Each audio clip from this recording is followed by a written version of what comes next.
Hi, this is Llyn Hunter, Llynhunter, and this is kind of a continuation from the last video I did.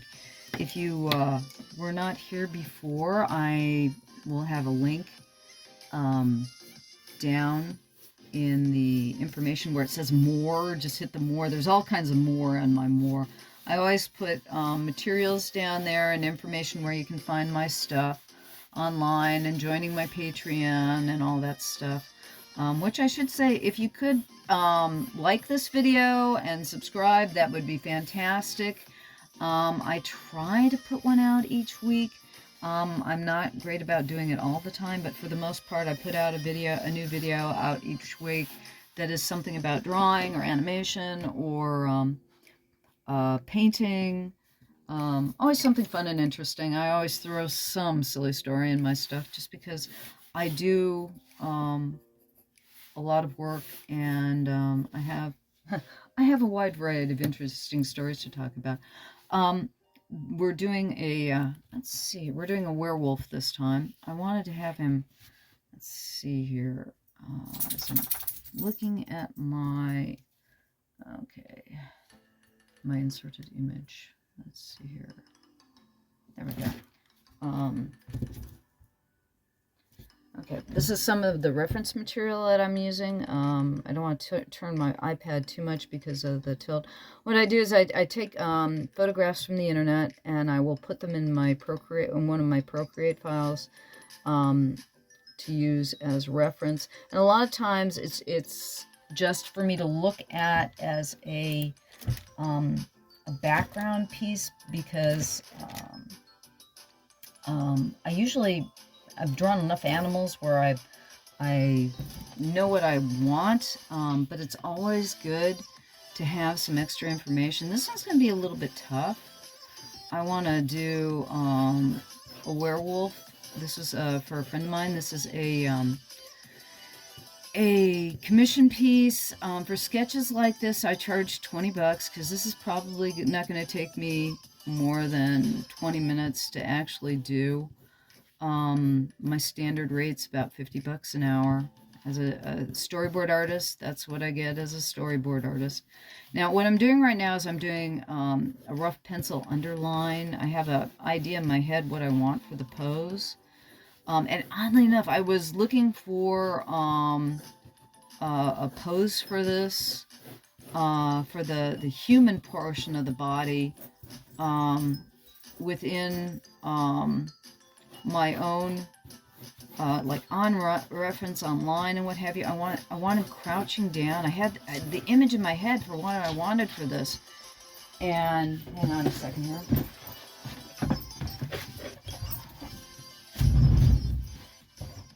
My own little pups are going. They have to go out the magic door. I swear. In my studio, I have a sliding screen or sliding glass door. And the front door is open. They can go in and out right now. But because they want to go out the magic door, which is my glass door, which I did not have open, my Basenji bandit said, I need to go out right now. Okay. But anyways, I wanted this one pose I had in my head for what I wanted to do with this werewolf. And I could not find an image anywhere of what I wanted. Let's see here. Do I want that side or that side? No, I don't want this side standing. I want the other side standing. But basically, I know enough about human anatomy. I've been working with drawing for long enough that I know what I want in this pose. But I couldn't find anything of a human in a partial crouch anywhere.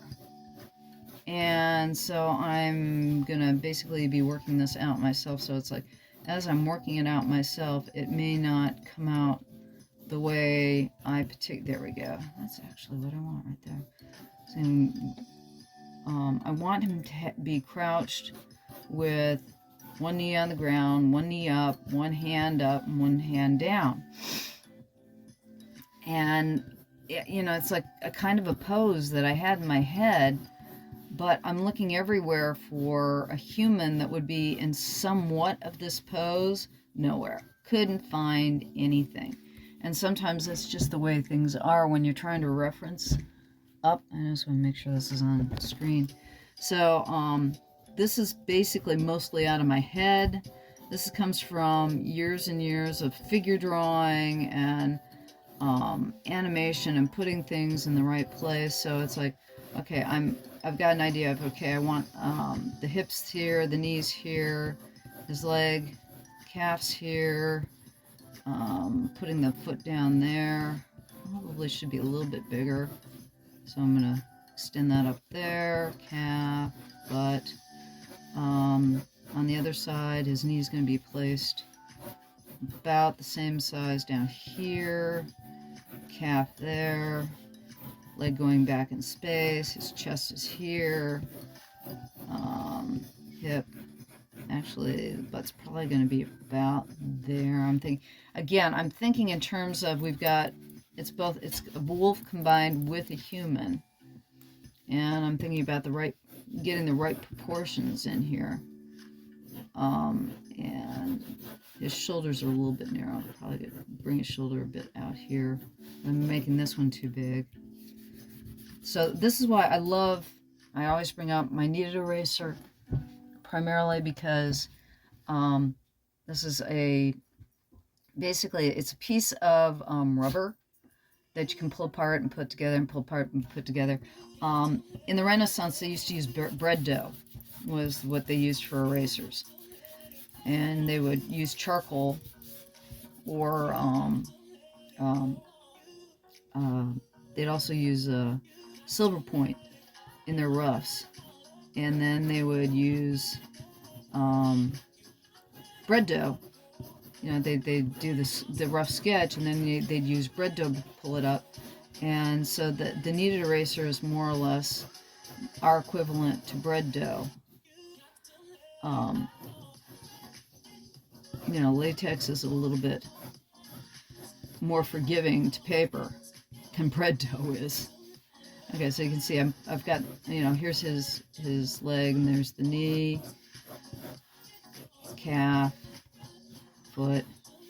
I want the other one down here on the ground, and so it's back here more. I said I keep on thinking hips on a dog instead of hips on a human, and he's somewhere between the two. And then we've got the wolf's tail, and I've got him howling up here.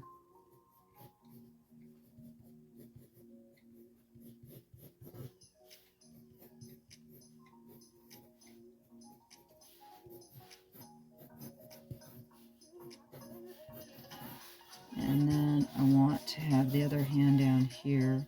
So we've got our shoulders tilted just a bit. And I want this arm kind of inside. So his chest's here, his shoulder would be here. And then I want this hand up. And this wrist kind of like he's got a paw up. And then this one, whereas the biceps here. Okay. And this hand's out here.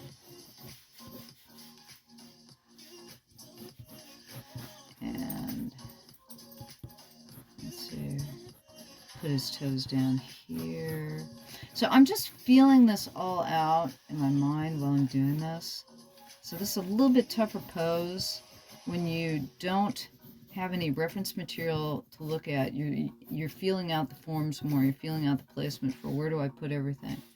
So I made this arm a little bit too big, and his chest, it's got to be somewhere between being a dog's chest and a human's chest. And his rib cage is going to be back there. It's a bit bigger rib cage than I initially. There we go. That's better. Now you can see how it's all kind of coming together. And this hand is way too big.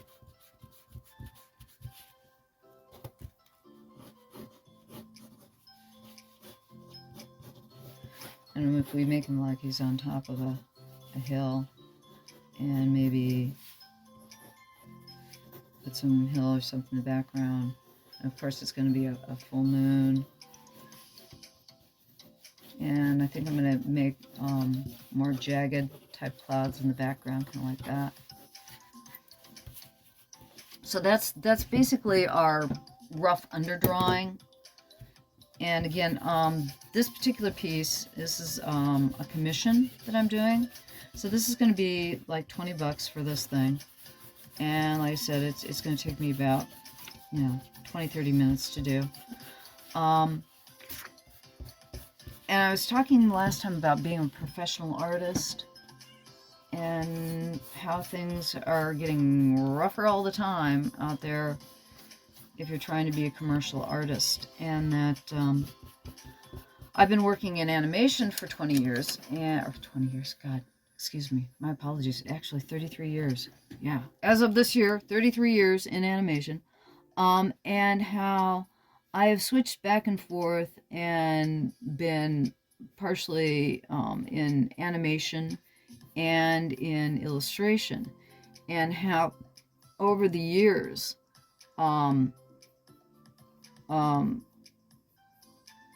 getting work has changed and changed and changed. And I thought, I really thought with the internet and how we've connected, when I first started posting my stuff, I had my first website on the internet around 2000, and my website was all Flash. And then about 10 years after that, so around 2010 or so, supposedly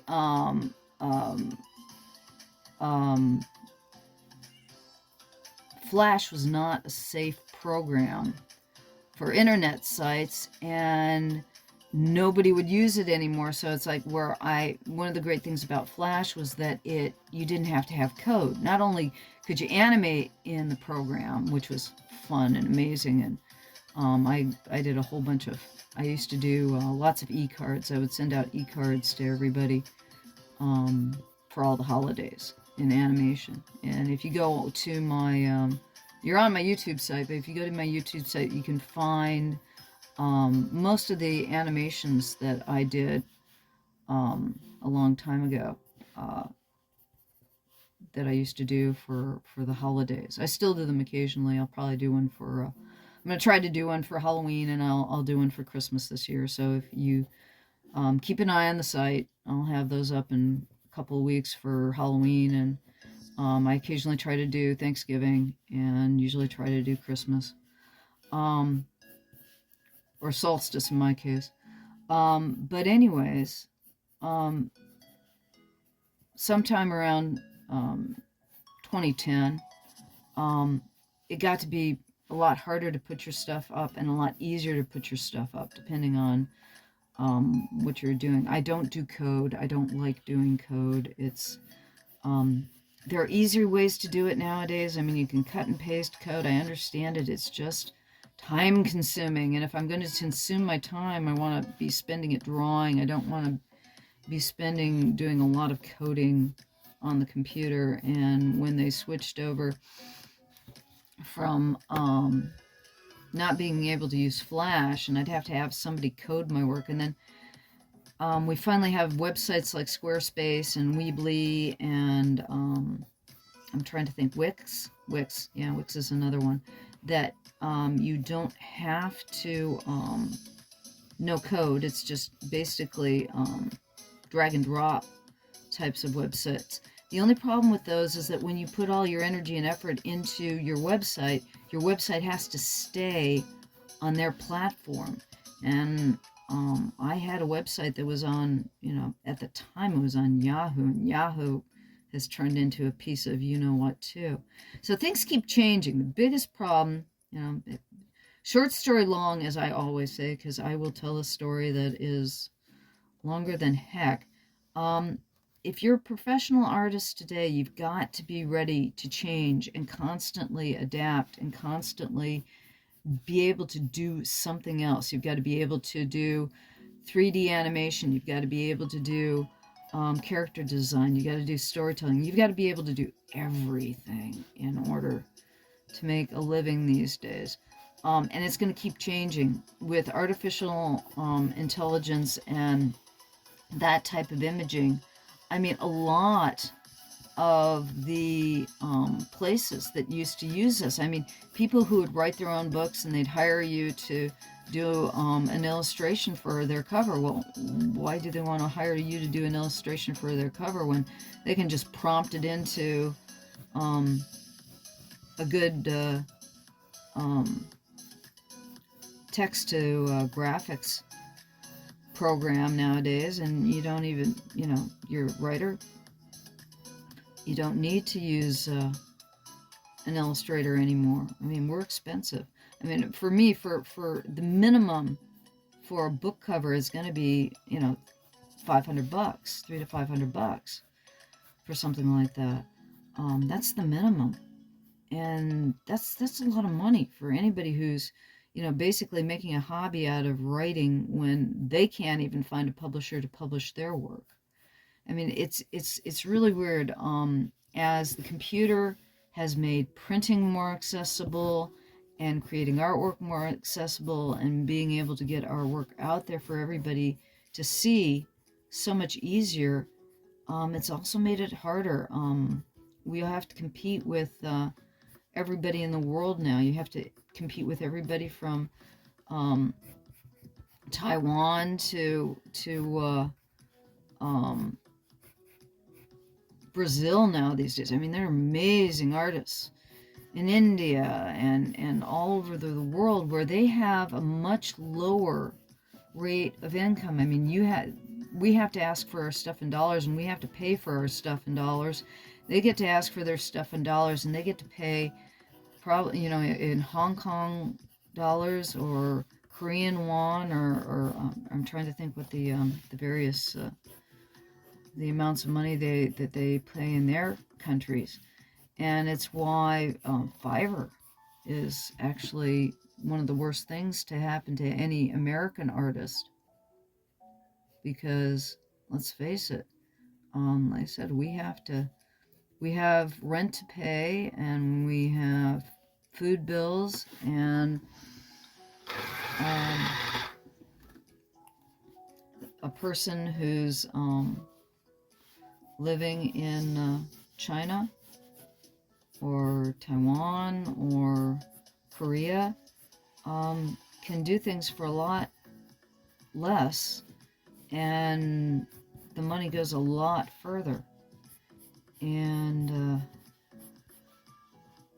the other thing is that when you're in this industry, people will take advantage of you, because what we do, they think we were born being able to do this. I mean, this has taken me, 63 years to perfect, quote unquote perfect. I'm still learning. God, you will never stop learning. If you think you have become the totally perfect artist and you're never gonna have to learn or practice or do anything again, wrong.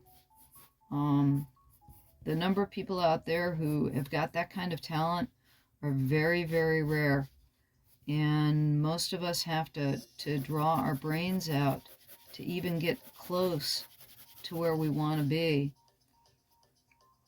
And that's really tough when you have to work that hard and you have to keep changing and adjusting. I'm learning Blender right now. I'm still trying to learn Blender. It's a very complicated program with a lot of different aspects to it. It's not that the program's that hard, but you have to understand a lot of different things to get the type of image that you want to see, and then then you have to animate it and light it, and all those things are on the program as well. So it's not, sculpting was not the thing that I wanted to do, but you have to keep learning and adjusting and making yourself that bit of art or person that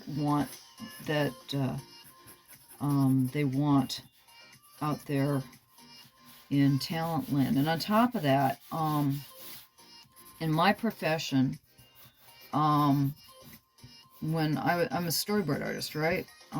You have to make connections. You have to know people. In the entertainment industry, it's a combination of what you know, but it's who you know and then what you know. You have to be able to do your job. There's no two ways about that. But in the entertainment industry, it's a lot about what you know, and then it's more about who you know. And when you have those connections, you have work. And if you don't have those connections, you don't have work. And it's, you know, getting the director who is always needing you and you work well together, or people that you work well together, and they want to hire you again because they know that you're the person that they can rely on. It's the good old, people like to work with the devil they know rather than the devil they don't know. And as time goes on, the people that you work for will retire out. And that's my problem right now. I've worked so long in the animation industry that a lot of the people, a lot of the directors that used to rely on me for their particular shows, they're no longer there anymore. And then I personally feel that a lot of people in this industry don't want to work with a grandmother. And I am a lot of people's in this industry's grandmother's age. And I still want to work. I still want to make cartoons. I still want to draw my brains out. That's, you know, that's what, this is my lust and my love. What you're looking at right now, I can never do enough of this. I can never do enough of just drawing all day long. It is my lust and my passion, and that's what I've gotten to do as a storyboard artist. I mean, you draw your brains out, and nowadays it's even worse because they want you to animate your brains out.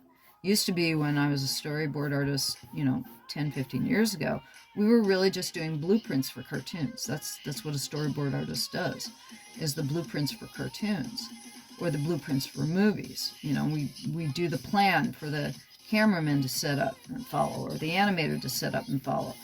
And basically, nowadays, let me sharpen my pencil again. That wonderful. I have an X-acto electric pencil sharpener when I'm doing something like this, and it gives me a really nice sharp point on my Prismacolor pencil. So, putting darkened sky in here.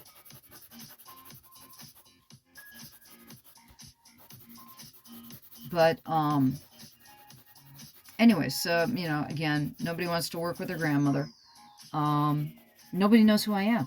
So between, you know, it doesn't matter how many Emmys I've won. It doesn't matter how many cartoons I've made. It doesn't matter how many years I've worked on the computer as well as drawing stuff. If you're not familiar with me, if you haven't worked with me, you're not sure about, oh, well, I'll work with my friend here who came out of school with me, or this person knows this person, and they say this person works really well, and I've seen their stuff online, and they're the person that I think I'd really rather like to have for this job, or this person's been working in the industry all this time, they're going to know more than I do. And I don't want to hire them because they're going to know more than I do, and I don't want to look like a fool in front of them. There are all kinds of reasons why I do not get hired for storyboards. Most of it is actually word of mouth. Nobody knows to recommend me if they don't know me. You know, so if I haven't worked on one of the more recent shows, or a particular show that's in style, there's nobody say, oh, well, I know so-and-so. I know Llyn, and she does a really great job. And in animation, that is the major way you get a job, is by friends' recommendations. And that's why it's so tough to get into animation. And it's not always your skill that gets you where you are. It's more often recommendations from friends. Let's see, we'll do a little bit, and then that's it for Let's see, get him in the picture there. That's it for a werewolf. And again, this is what I charge 20 bucks for a friend. If you're interested in something like this, drop me an email. I'm at llynhunter@gmail.com. Literally, LLYNHUNTER@gmail.com. Like the video. Come back next week. I will have more stories and more drawings. Thank you for being here. Thank you for listening to me rant. I had fun drawing this for you, and come again. All right? Thanks much. Bye-bye.